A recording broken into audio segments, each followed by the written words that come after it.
Hoy vamos a ver el México que van a ser después de la revolución, el mundo de Vasconcelos, el mundo de Frida Kahlo, el tiempo de los muralistas. Terminada la revolución, empieza a construirse México, y esto hay que volverlo a hacer todo, porque acuérdese que eso quedó destruido y desbaratado después de 10 años de balacera. Eso no quedó absolutamente nadie después de semejante movilización de trenes, de hombres, de armas, de mujeres, de adelitas, de todo el mundo. Entonces, bueno, se desvertebró México, entonces toca volverlo a armar. Entonces, durante estos 10 años de la balacera, murieron todos los mero machos. Todos los machos pues murieron de primeras. 1 millón de muertos. 1 millón de muertos. Acuérdese la ley de las guerras, ¿no? Los más aptos, los más jóvenes. Entonces hay un montón de gente que falta. Y esto quedó, los trenes volados, todo quedó desbaratado. Entonces la tarea de reconstrucción de México es gigantesca.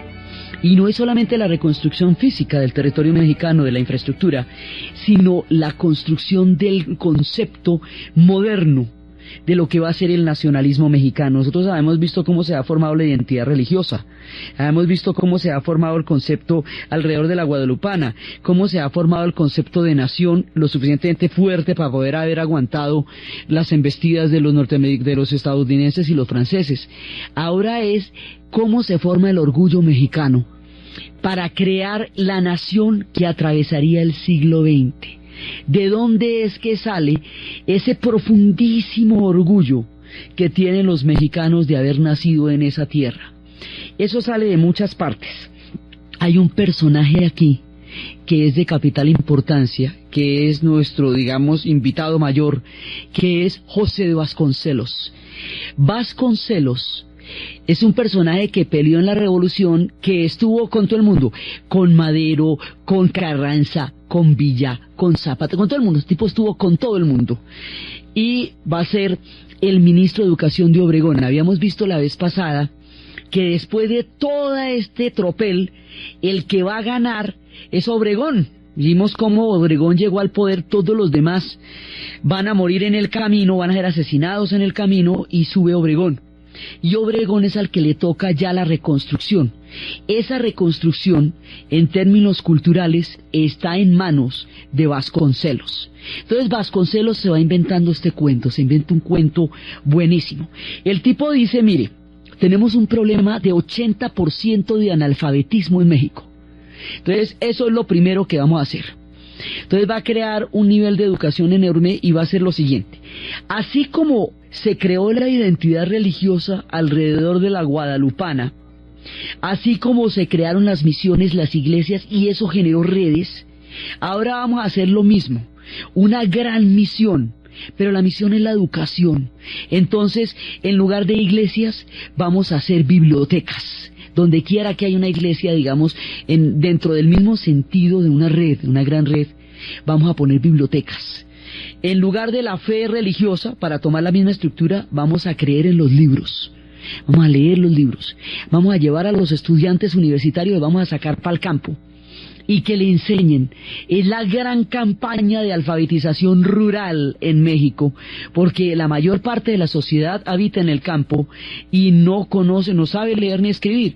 Entonces dice, este país sin un proyecto educativo realmente grande no va a despegar, porque durante toda la balacera pues no hubo educación.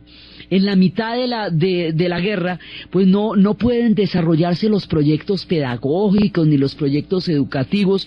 Para eso necesita paz, porque si llega todo el mundo a caballo a darse vara en el pueblo, pues ¿a qué horas termina usted la clase? Muy difícil.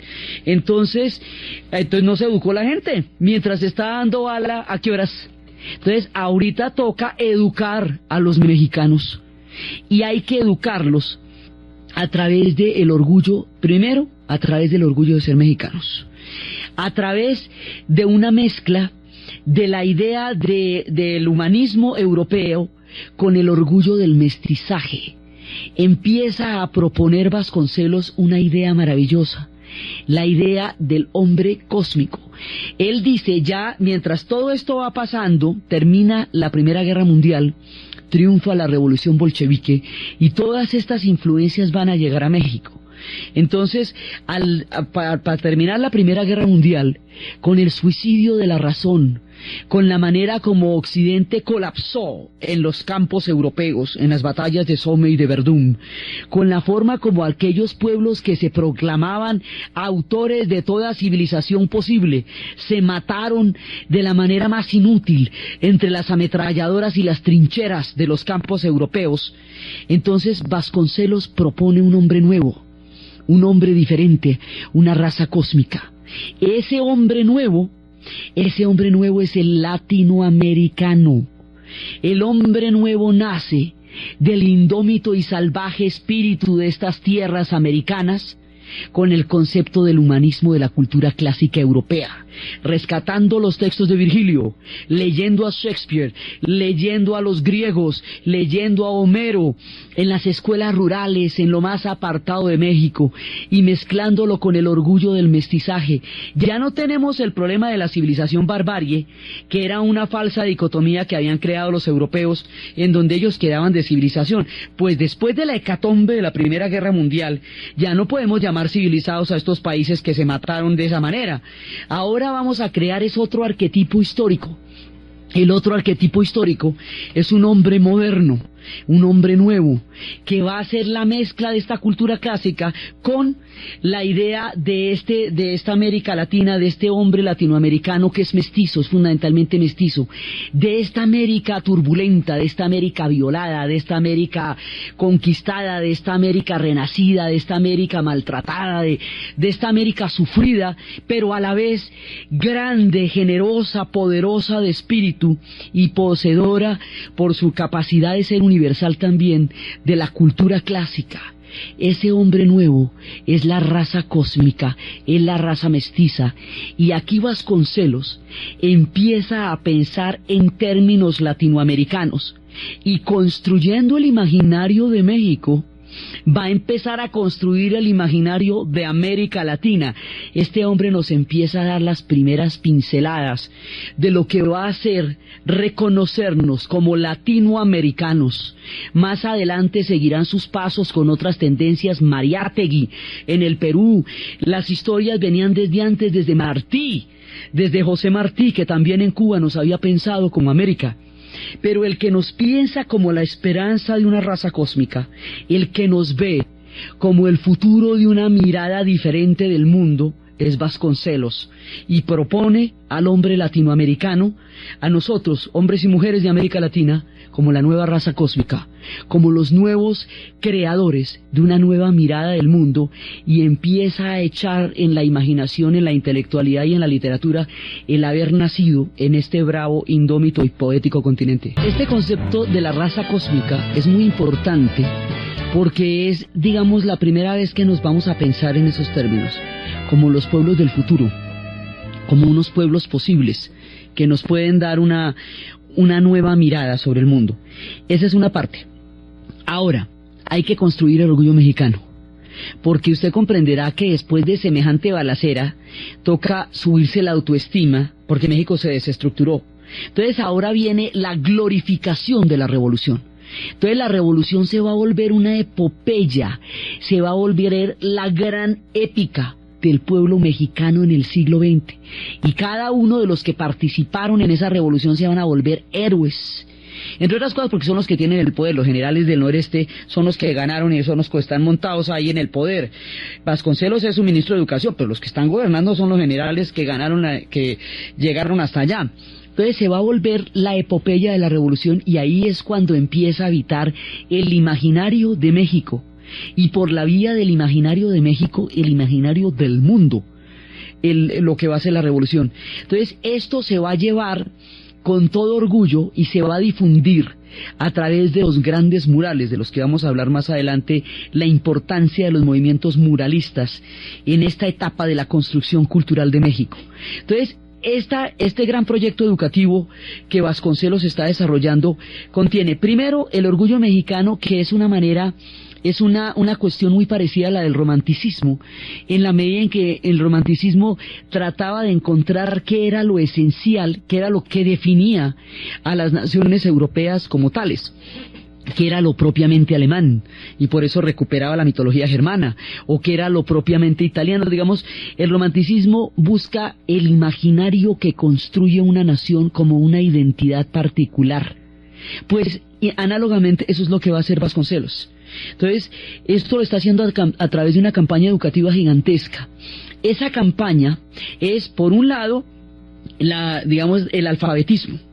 Pero es la recuperación de todo lo que es México, es la recuperación y el orgullo y la exaltación de todo, de su comida, de su identidad, de su mestizaje, de su mundo indígena, entendiéndolo como un mundo que se integra a toda esta entrada a la ilustración, o sea, porque es básicamente la ilustración lo que va a traer Vasconcelos. Entonces esto va a abrir el campo para una gigantesca industria editorial. Aquí va a haber el Estado patrocinando los libros, y como va a patrocinar tantos libros, van a crear una industria editorial enorme, enorme, que hoy por hoy las editoriales más grandes en América Latina están en México y en Buenos Aires. Entonces es cuando se crean las grandes editoriales, las grandes librerías. Y eso va a ser importantísimo porque es una manera en que el Estado contribuye a la formación del pensamiento de un pueblo. Es meterle toda la ficha a la educación, a la cultura, a la literatura, a las ediciones, a las librerías. Va a hacer de México un gran país. No solamente sus arquetipos charros y meros, sino su capacidad de desarrollar un pensamiento cultural colosal. Es lo que va a hacer de México un tremendo país. Y dentro de eso está la recuperación del arte mexicano y está la recuperación del folclore mexicano. Va a ser muy importante su música, va a formar parte integrante de esta creación del mexicano orgulloso de serlo, su folclore ante todo.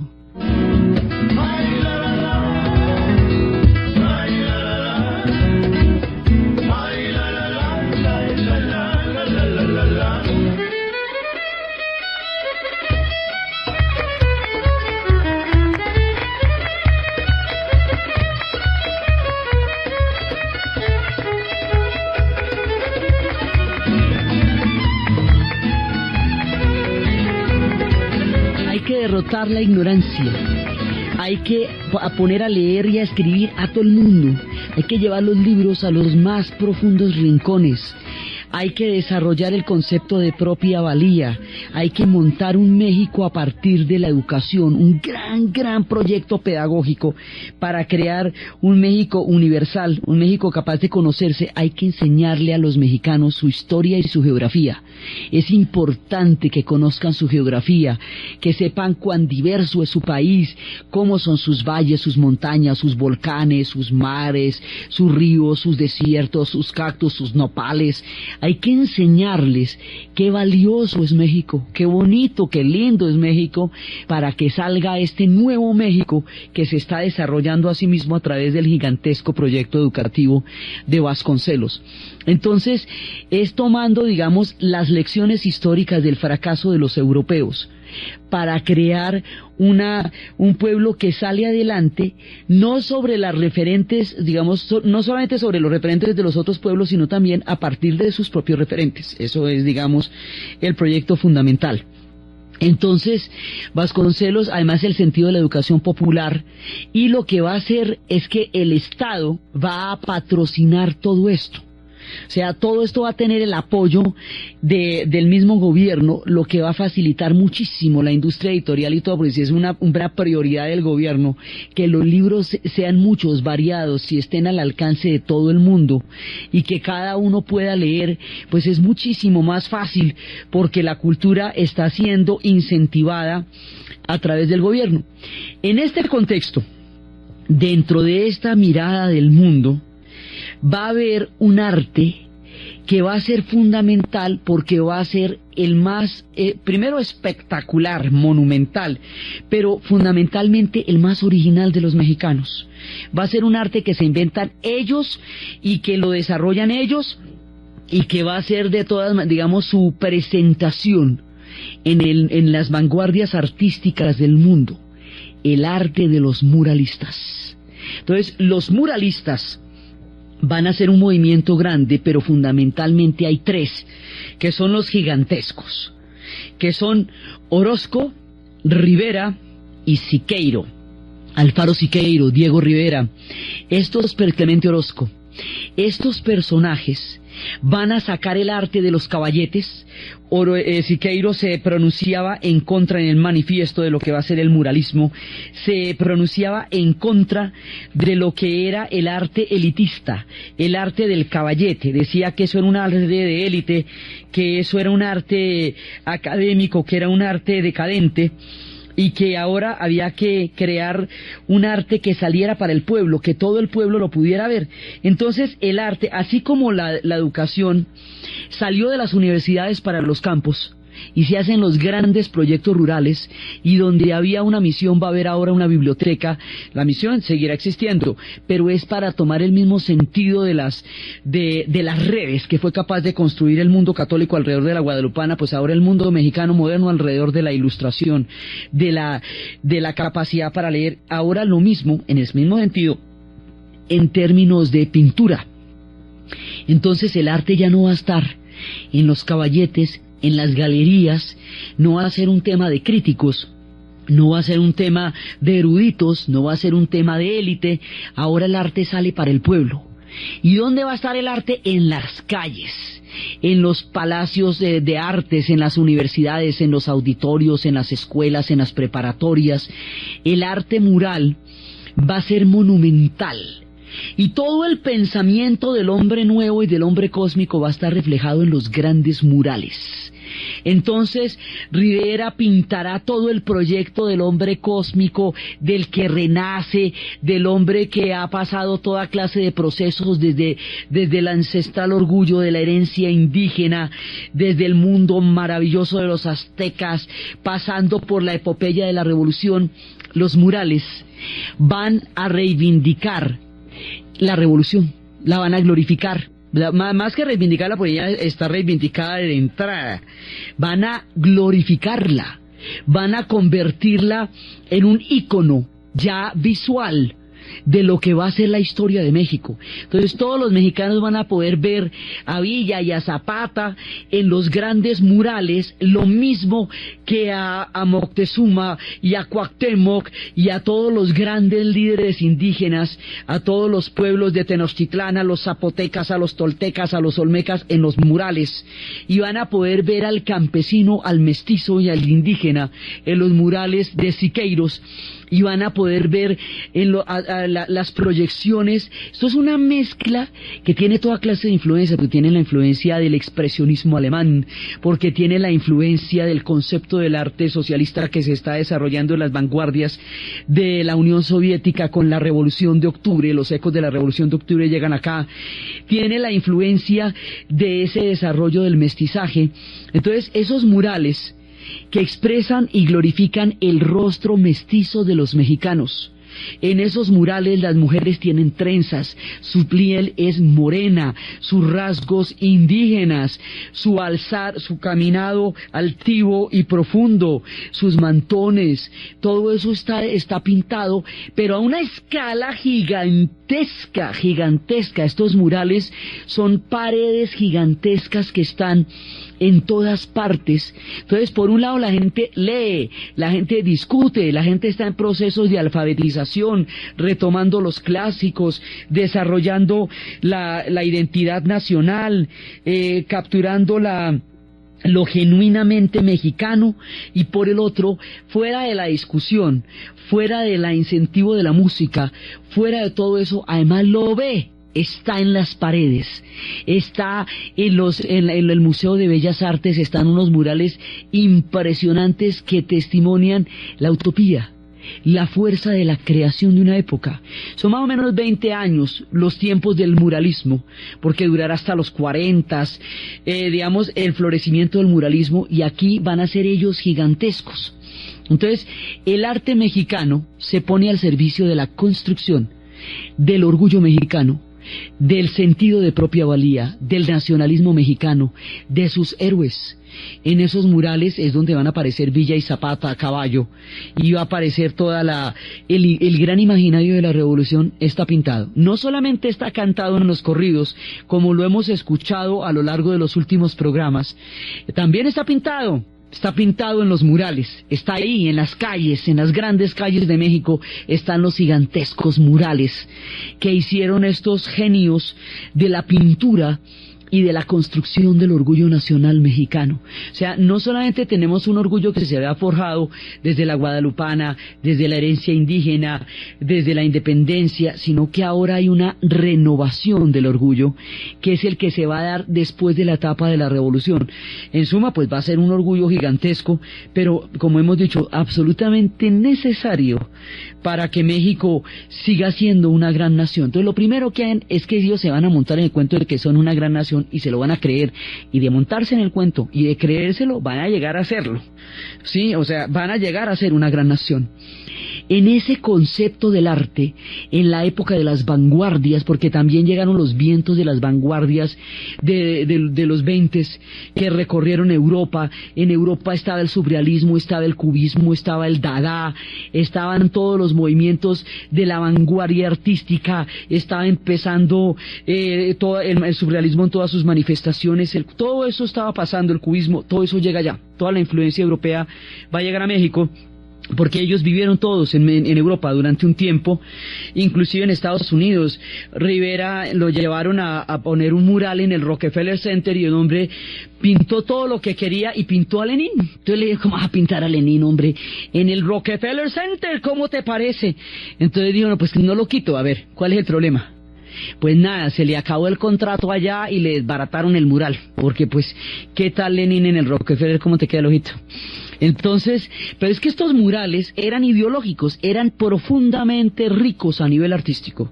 Digamos, no eran panfletos, eran creaciones de un mundo que se estaba gestando en el imaginario de la epopeya mexicana.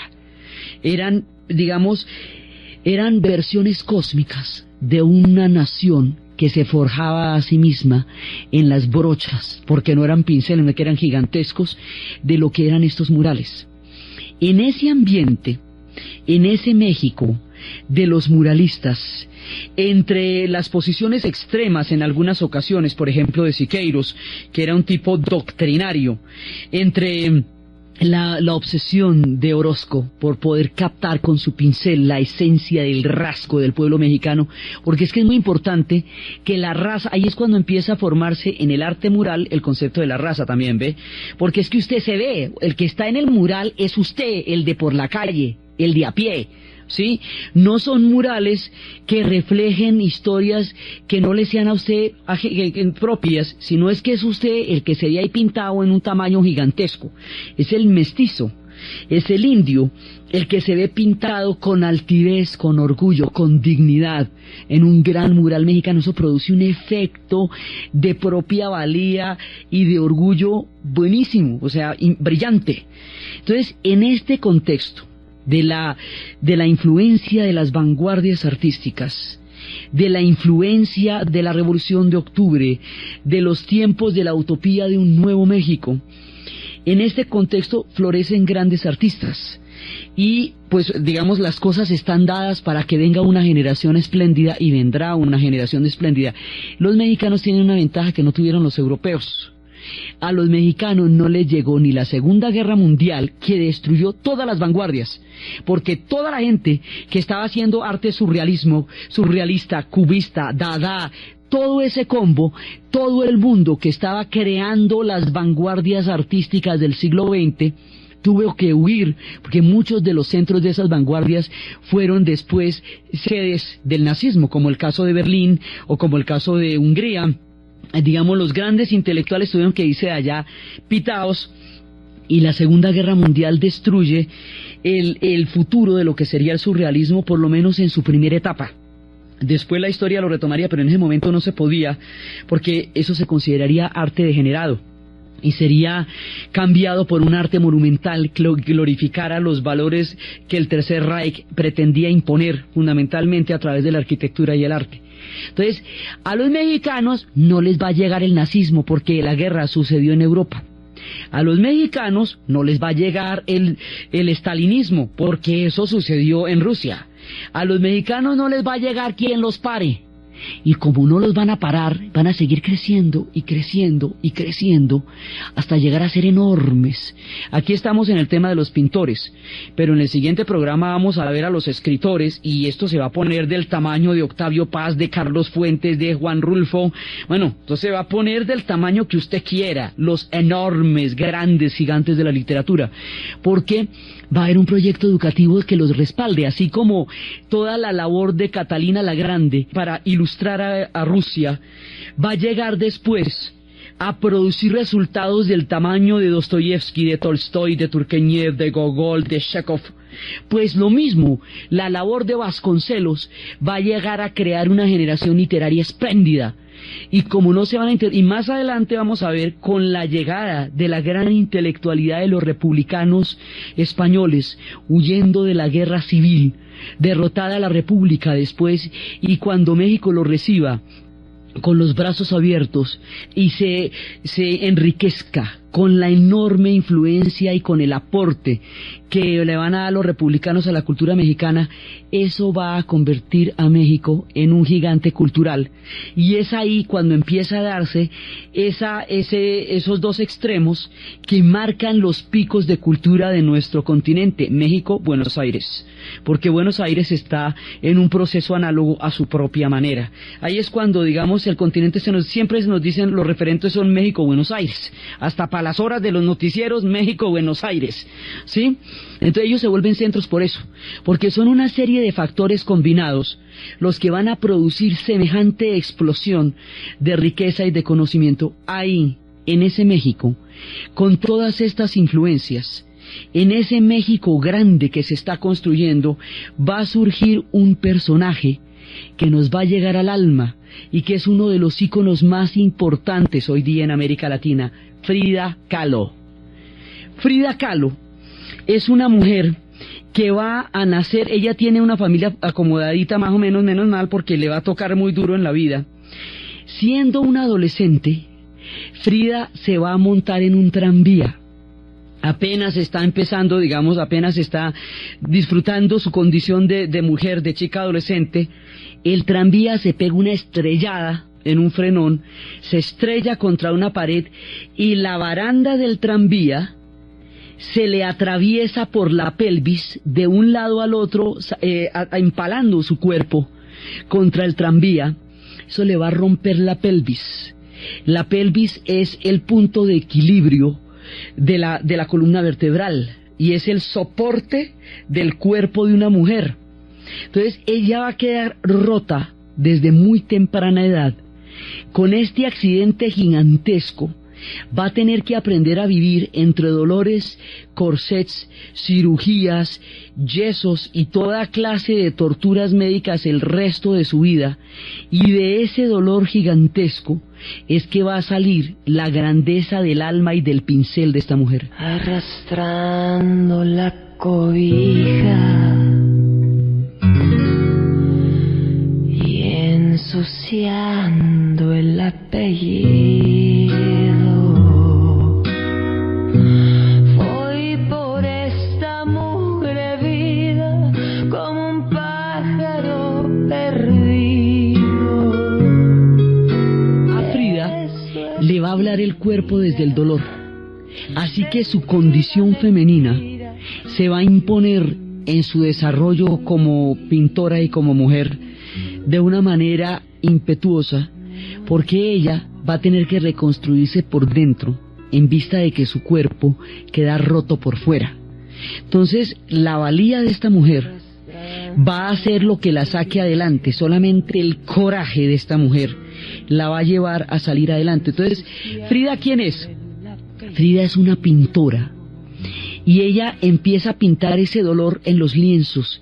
Cada uno de sus corsets, cada una de sus cirugías, de sus cicatrices, de su cuerpo roto, está pintado en los lienzos de una manera poética, desgarradora, tierna y dulce, salvaje y chocante a la vez. Todo el proceso interior, las dos Fridas, la Frida rota y la Frida que ella tiene por dentro, que es una mujer fuertísima, ellas están pintadas una frente a la otra con su corazón latiente.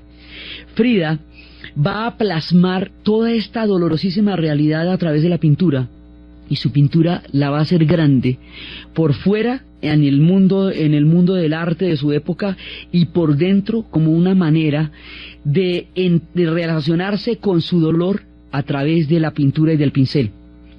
Frida va a tener la historia de amor más alucinante y más impresionante con Diego Rivera.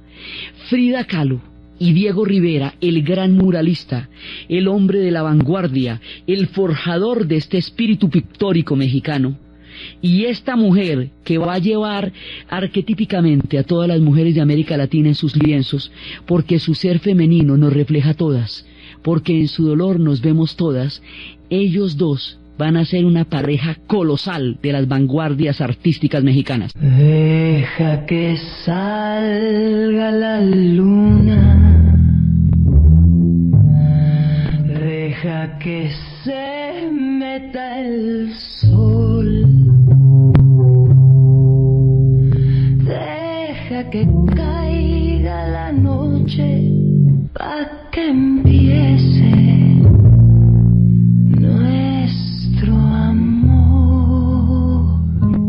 Sublime, poderoso, lleno de tropiezos, los va a potenciar a ambos y va a sacar lo mejor como artistas de cada uno de ellos dos, entre pasiones terribles, pero entre un amor inextinguible, porque finalmente ella va a morir en sus brazos. O sea, él va a estar con ella en todos los caminos, con todo y la cantidad de tropiezos que ellos van a tener, pues porque esto no es solamente un idilio en términos, ellos eran artistas, eran intelectuales, eran vanguardistas, eran seres de transformación, eran seres de cambio. Frida, por un lado, era una mujer mestiza, ella se pinta a sí misma como una mujer mestiza. Ella desarrolla un concepto de la propia belleza completamente diferente. Frida, como tiene el cuerpo roto y quiere ser bella, la belleza que ella deriva no es una belleza comercial, es una belleza mexicana.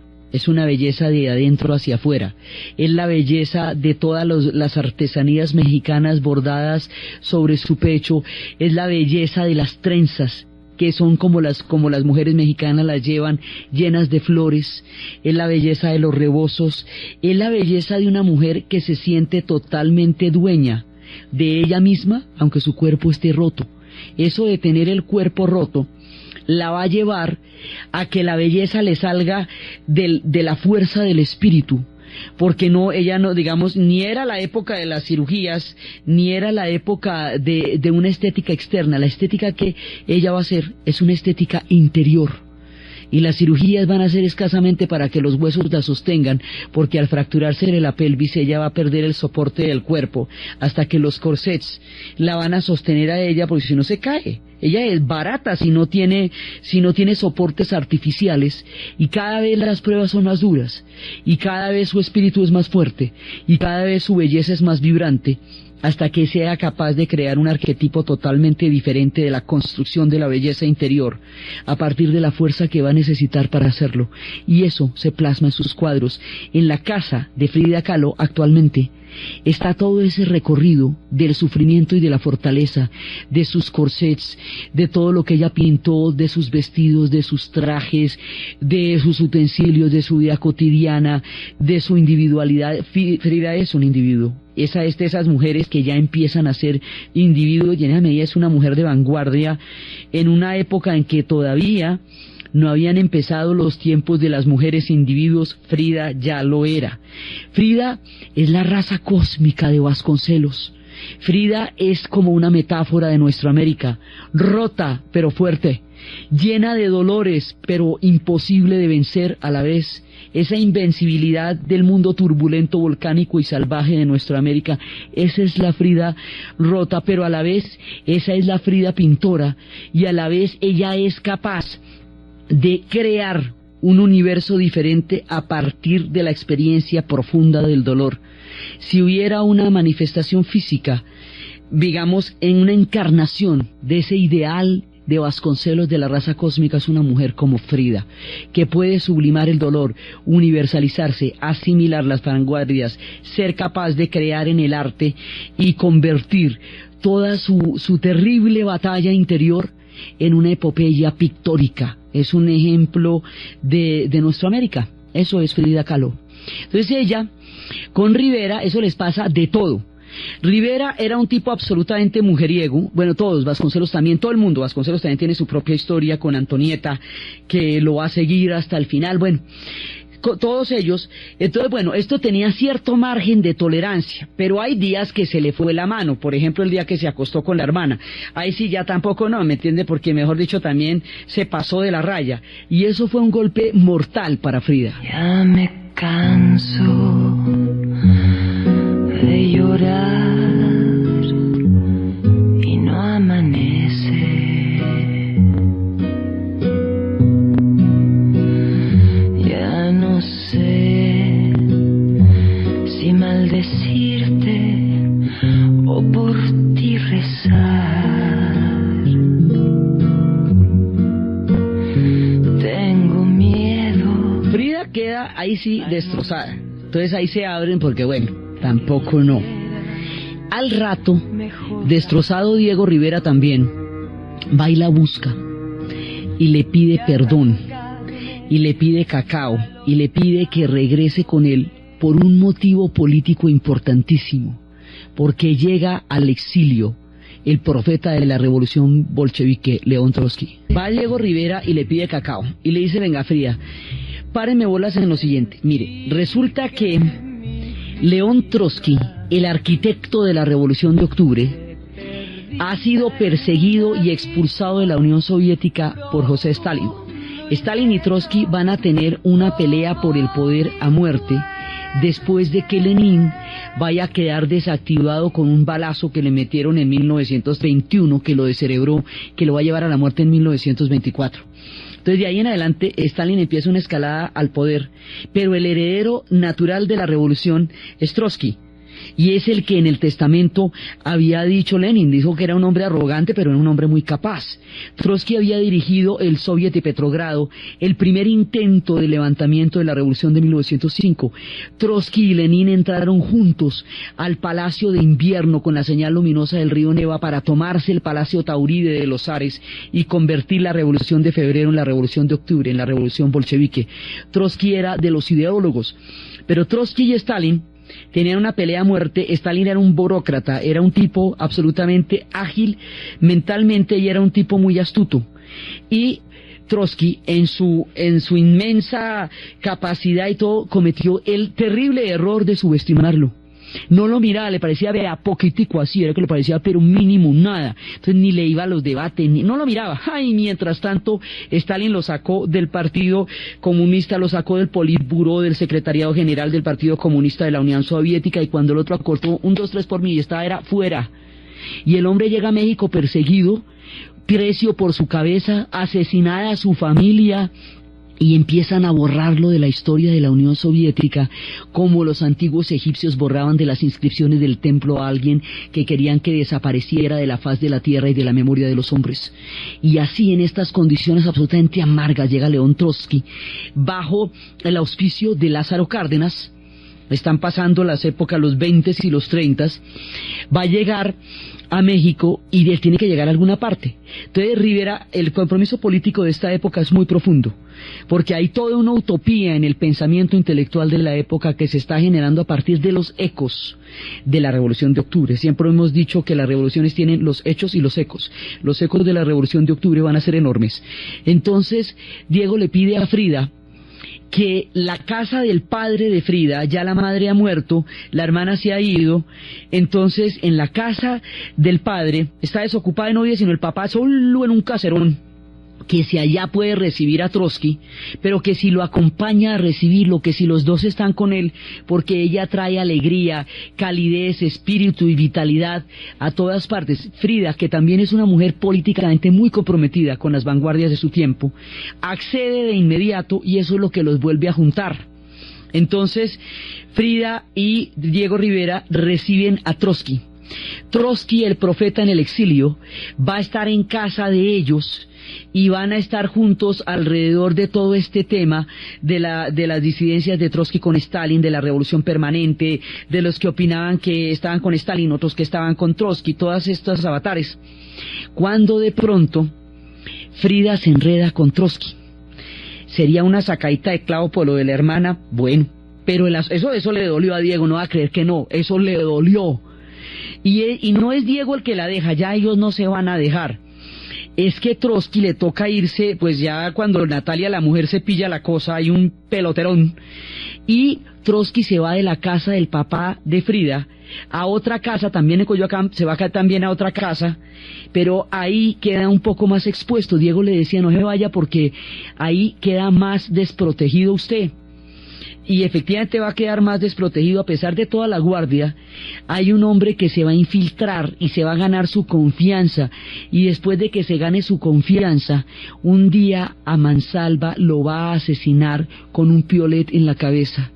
El asesino se llama Ramón Mercader. Bueno, eso de los asesinos nunca hay ni que hablar los nombres, pero Stalin había mandado gente por todas partes de la tierra a matar a Trotsky. Ni siquiera le perdonó el exilio. Esto va a ser un golpe mortal para Diego y para Frida, porque la presencia de Trotsky en el escenario cultural de los mexicanos va a ser importantísima en toda la confluencia de ideas y de historias que están formando este nuevo México. Frida va a quedar destrozada y Diego también. Frida se va a poner cada vez más enferma, se va a gangrenar, que amputarle un pie, además de todo, y finalmente ella va a lograr lo que siempre quiso toda su vida, exponer sus cuadros en su propio país, y hace la gran exposición donde el mundo empieza a ver su obra y las mujeres latinoamericanas a reconocernos interior y exteriormente en el pincel de Frida Kahlo. Ella y Diego Rivera tienen un puesto fundamental en los íconos no solamente de México, sino de América Latina, en el mundo de los muralistas, en la tierra de Vasconcelos, en la época de Vasconcelos. Y mientras tanto, si esto está sucediendo en la pintura, otro tanto estará sucediendo en la literatura. La grandeza de los personajes que van a desarrollar la gran novela mexicana, la tristeza infinita de Juan Rulfo en Pedro Páramo y El llano en llamas, la transformación de un revolucionario en hacendado en La muerte de Artemio Cruz de Carlos Fuentes, La región más transparente de Carlos Fuentes, las historias de Octavio Paz, la grandeza de la novela latinoamericana. Esta gente es parte de los que van a poner a la novela nuestra en el planeta Tierra. Aquí se universalizan las letras en América Latina. Eso es lo que vamos a ver en el siguiente programa. Entonces, desde la fuerza y el coraje de Frida Kahlo para convertir el dolor en lienzo y el pincel, desde la monumentalidad de la obra de Rivera, de Orozco, de Siqueiro, desde la proyección histórica de José Vasconcelos, desde la formación de este nuevo México, desde la epopeya de la revolución convertida en grandes murales y la gran transformación histórica de México a través de la alfabetización, epopeya mayor de todas cuantas gestas se han hecho, la creación de un pueblo que sea capaz de leerse, de mirarse y de entenderse.